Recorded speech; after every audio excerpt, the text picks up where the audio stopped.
Durant leurs années de collaboration, les relations entre Xavier Bertrand et Nicolas Sarkozy étaient pour le moins tendues. Mais, contre toute attente, celui qui a été le locataire de l'Élysée entre 2007 et 2012 aurait tenu des propos élogieux envers l'ancien ministre du Travail dans le temps des combats, le nouveau tome de ses mémoires, publié le 22 août aux éditions Fayard. Le jeudi 31 août, pour Challenge, l'homme politique que Nicolas Sarkozy surnommait l'assureur de province a exprimé sa surprise. Je n'ai pas encore eu le temps de lire l'ouvrage, mais j'ai été très agréablement surpris par ce qu'on mène à rapporter. Il a été très sympa avec moi. De quoi contraster avec les moqueries que lui aurait infligé l'époux de Carla Bruni lorsqu'ils travaillaient ensemble au sein du gouvernement.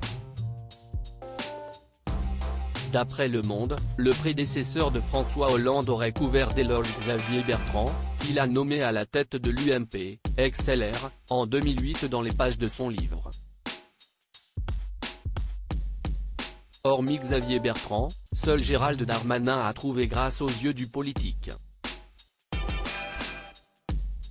Jusqu'à présent, les faits lui ont largement donné raison. Saura-t-il franchir une autre étape, voire l'étape ultime, celle qui mène à la présidence de la République? Je le lui souhaite, car il a des qualités évidentes, a-t-il expliqué.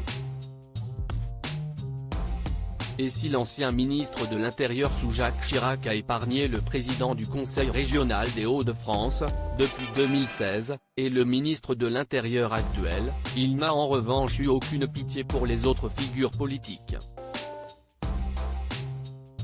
Critique à l'appel le 17 mai dernier, Nicolas Sarkozy a été condamné en appel à 3 ans de prison dont une année ferme, affaire avec un bracelet électronique, accompagné d'une interdiction de 3 ans de ses droits civiques, dans le cadre d'une affaire de corruption et de trafic d'influence.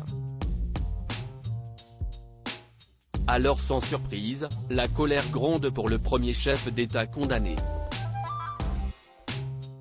Si est donc tout naturellement que ses mémoires n'ont épargné personne. François Hollande et sa présidence calamiteuse, Marine Le Pen et son manque d'expérience et de culture, Valérie Pécresse et le désastre de sa campagne électorale. Tous ont été descendus en flèche. Et plus encore, Nicolas Sarkozy ne s'est pas limité aux frontières de l'Hexagone, puisque ses critiques ont traversé l'Atlantique pour aller piquer Barack Obama, son homologue américain durant son mandat.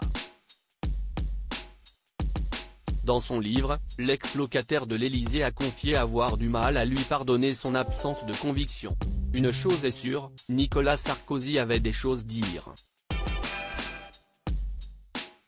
Article écrit en collaboration avec 6 médias. Crédit photo, Stéphane Le Mouton.